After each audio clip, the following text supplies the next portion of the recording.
The Association of Maritime Truck Owners, AMATO, has raised concerns over the potential return of severe gridlock in Apapa due to what they describe as an uncontrolled and biased system for truck passage into the port.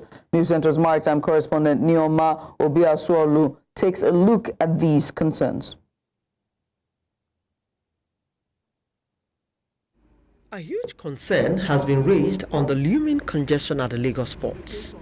Truckers decry the alleged discriminatory policies they face, which has seen their trucks being detained at pre-gates.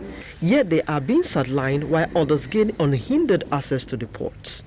This current practice of call-up racketeering, shunting and policy inconsistencies is fueling congestion along the Apapa port corridor, as when truckers get frustrated with waiting endlessly at pre-gates meant to regulate traffic, they have no other option than to bypass the normal call-up process and offer direct access, worsening road congestion. This driver is coming from Abat. This call-up can testify to his journey history. As you can see, he accessed Abat on the 28th of January. That is when he entered Abat. He had entered Abat on the 28th of January. This call-up was confirmed on the 2nd.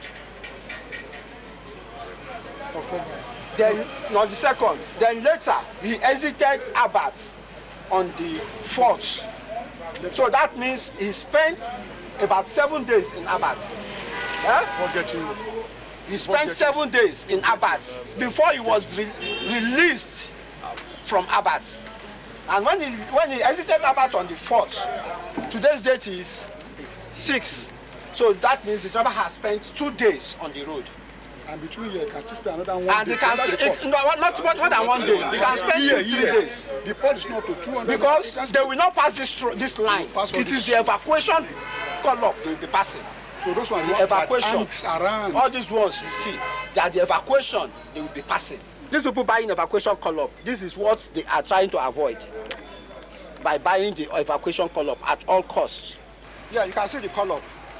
This is evacuation. This is Foru. Foru terminal. No stamp, nothing. No jota. That shows his evacuation call-up. It's direct call-up. No pre-gates. Here in Apapa Port here, we have about 4 or 5 terminals that are serving the public, right? And I said, if those terminals are to operate optimally, they should be able to do about 2,500 boxes. APMT alone claims to be doing about 1,200 boxes in a day. But somehow, they refuse to do this because they too they are benefiting. I call the act of proprietary or pure sabotage, because a situation whereby you intentionally delay, reduce your capacity. You are not working optimally just for people truck to be delayed. I mean, container to be delayed so they can pay what we call the validation additional charges. It's very bad. If a truck and if container drop there, a container after custom paper ROC, they should not spend more than 48 hours. But they know that after 48 hours, a minute after, you are going to pay 60,000 naira to recharge. I mean, to revalidate your TDU, and have about 100 containers inside the port. So what they do now is that they try to frustrate the process so that they will not be able to release all those trucks until after 48 hours. So in essence, you will be forced to recharge, revalidate by force.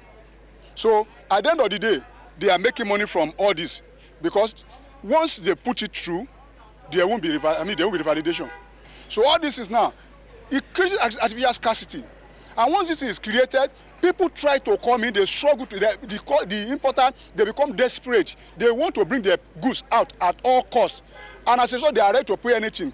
And the MPA are not even doing, they are not helping the issue because of this evacuation thing of a thing. So those trucks that are on the line, instead of passing them, they pass those one that goes out, that they sold evacuation for. Official money for evacuation is about 70,000 naira. But if you know somebody at the right place, I don't know where, what they do is that they can give you 50 evacuation. Maybe you even have 1 or 2 trucks, or maybe you don't even have trucks. Maybe you're an agent, you just apply for it. You say you want this thing, they give 50, they allocate about 60 or 100 to you. You just carry those ones and sell. They are calling on the Nigerian Ports Authority to review the direct evacuation call-up system to ensure fairness and prevent a total breakdown of traffic management in Apapa, as if left unchecked, the worsening situation could trigger severe port congestion, disrupt trade, inflict massive financial losses on businesses, and negatively impact residents and the economy. In Lagos for News Central, Nneoma Obi-Asualo.